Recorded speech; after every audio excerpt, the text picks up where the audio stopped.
Gunshot. A scream. A woman fell. 17-year-old Caleb froze.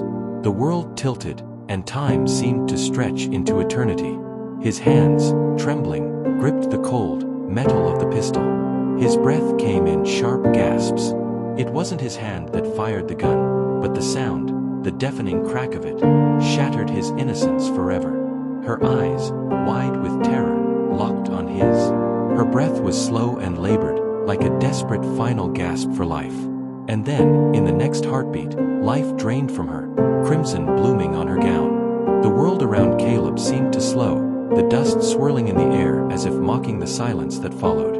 He could see the reflection of the woman's eyes, haunted and wide, in the glint of the gun barrel. Her scream echoed in his soul, a sound that would never leave him. That cry, a final plea for mercy, for life, for a future she would never have, would forever haunt his thoughts. The wages of sin is death, Romans 6 verse 23. Caleb felt it now, the weight of that truth. He had not pulled the trigger, but the consequences were inescapable. The blood staining the earth beneath his feet was as much his as anyone else's. Even if he hadn't fired, even if he hadn't meant for this to happen, it had happened. And the world would never see him the same.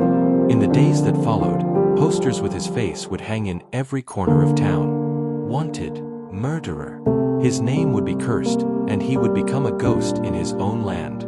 No trial, no justice, only the cold, unrelenting hand of punishment.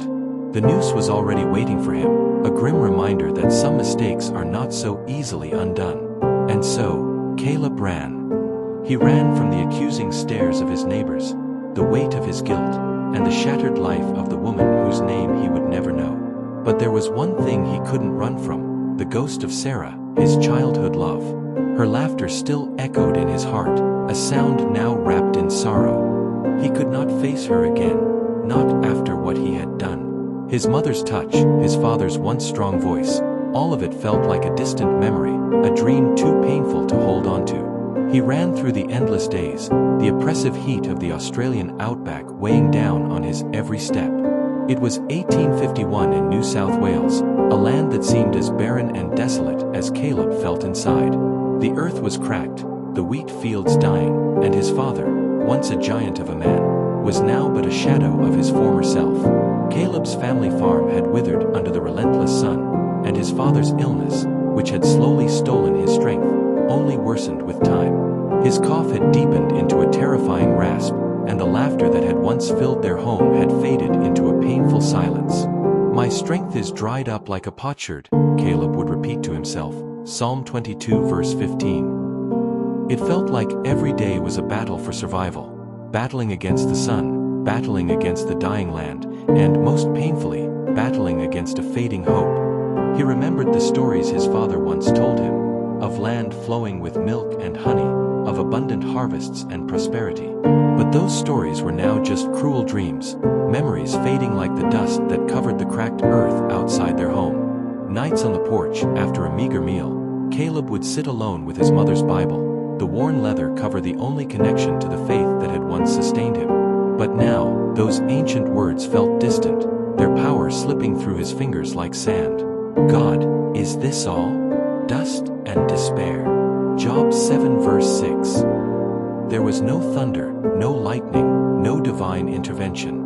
There was only the silence. God, where are you? And that's when the whispers came.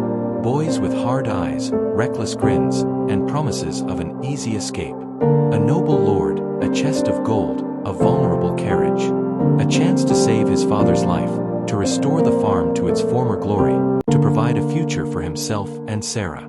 A chance to be free of the endless struggle. Caleb didn't say yes. He remembered his mother's gentle voice, his father's hard work, and the commandments they had lived by. Do not set foot on the path of the wicked, Psalm 1 verse 1. But he didn't say no either. His heart was torn. Desperation battled against his conscience. And in the silence of those long, lonely nights, the whispers grew louder. What choice do I have? How else can I save my family? The plan formed like a dark cloud in his mind. A simple plan: stop the carriage, grab the gold, disappear into the wilderness, and never look back. It seemed so easy. Foolish, perhaps, but what did he have to lose? A young man in the prime of his life, a farm to save, a future to protect.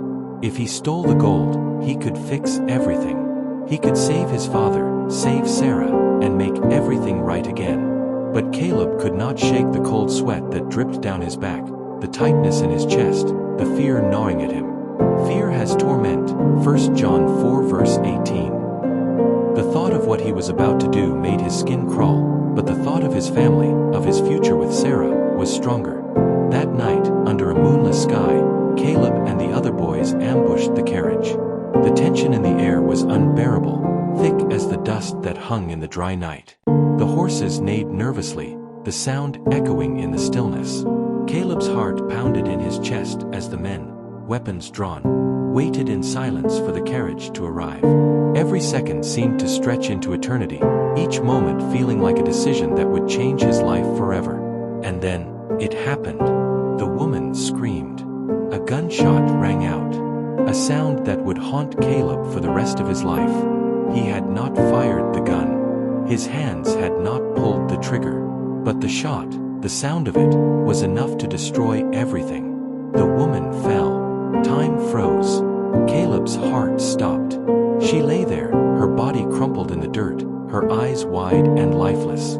He could see the blood, so much blood, so red against the dry earth. It was the color of his guilt, of the weight that now pressed on his chest.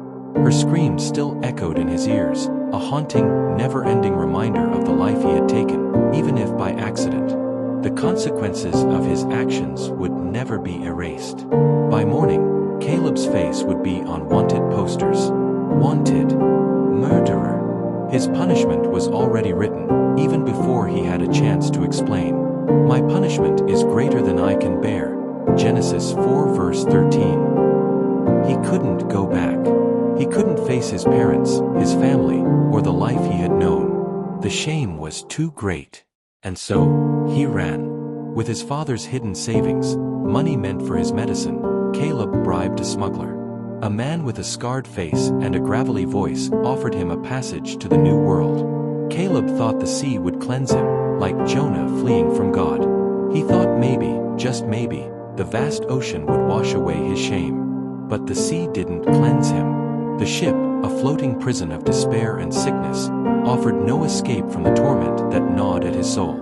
Among the lost souls aboard were murderers, thieves, and broken men, filled with every kind of wickedness, no love, no mercy. Romans 1 verses 29 to 31. The ship reeked of despair, and Caleb's thoughts were as dark as the endless night that surrounded him. He clung to his mother's Bible, the pages worn, the ink fading with each passing day. My soul is full of troubles, and my life draws near to Sheol. Psalm 88 verse 3. He prayed in the quiet darkness. God, can you forgive me? But the silence was deafening. He has made my chains heavy. Lamentations 3 verse 7. Where was God in all of this? Then came Eli. Eli was an old man, his silver eyes filled with sorrow, his voice low and cryptic. He hardly ever spoke, but when he did, it was with the kind of wisdom that came only from a life lived in the shadows of regret. Look up, Eli said one night, his voice soft and raspy. Caleb looked at him, confused. What does that matter? The stars. Most people forget them. They're too busy looking down. Eli handed him a frayed card, the edges worn and the ink fading. It was a verse from Isaiah, though your sins are like scarlet, they shall be as white as snow. Isaiah 1 verse 18. Caleb stared at the words, their meaning slowly sinking into his heart. Could it be grace? Forgiveness? Could it be possible for someone like him, stained by blood, to be forgiven? 4 weeks, Caleb clung to those words. Every night, he would read them over and over, the words offering a fragile thread of hope. Could God forgive him? Could he ever find redemption? And then, disaster struck. The ship caught fire. Caleb was among the first to react, running through the smoke-filled halls, the heat searing his skin. Panic spread through the ship like wildfire. The crew and passengers scrambled, desperate to escape.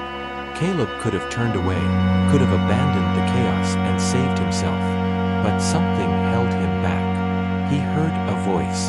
A man trapped below deck, struggling to breathe, his cries muffled by the roar of the flames. The man was a brute, a cruel and violent soul who had caused more pain than Caleb could count. But Caleb knew something.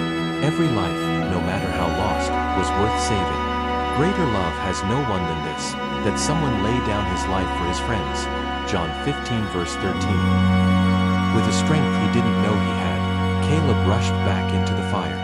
He found the man, trapped beneath a beam, and with desperate strength, he freed him. They stumbled to safety, barely escaping the flames. That night, Caleb looked at the stars, barely visible through the smoke. He whispered a prayer. God, I'm sorry. Forgive me. And for the first time in years, he felt peace. Something warm and gentle enveloped him, as if God was holding him, embracing him. When the ship finally limped into Boston Harbor, Caleb didn't run. He walked with purpose, fear gone, replaced by a newfound determination. He found a small church, stepped inside, and confessed his sins. If we confess our sins, he is faithful and just to forgive us our sins. 1 John 1 verse 9. The pastor listened. Then he embraced Caleb. Not the first soul with blood on its hands. His blood speaks loudly. Grace is great. Serving others. He worked hard, never expecting reward. He visited prisons, spoke to broken men, and shared the story of grace. I have blotted out your transgressions. Return to me. Isaiah 44 verse 22. He sent anonymous money to the woman's family, hoping his small gesture of atonement might ease the weight of his guilt. Caleb Fletcher died in old age, surrounded by those he had touched with his story of redemption. His mother's Bible lay open beside him. Who is a God like you, pardoning iniquity? He delights in steadfast love. Micah 7 verse 18. If Caleb's story of redemption touched your heart, don't keep it to yourself. Like, comment, and share this message of grace with others. Let's spread the hope of forgiveness together. Subscribe to stay connected and follow along as we continue to share more stories of faith, transformation, and the power of God's love. You won't want to miss what's coming next. Join the journey today. Caleb's journey, from darkness to redemption, reminds us that we are not alone in our struggles. His story of finding grace offers hope to us all. If you were moved by Caleb's transformation, please take a moment to like this story, share it with others who might need to hear it, and leave a comment below sharing your thoughts on forgiveness and second chances.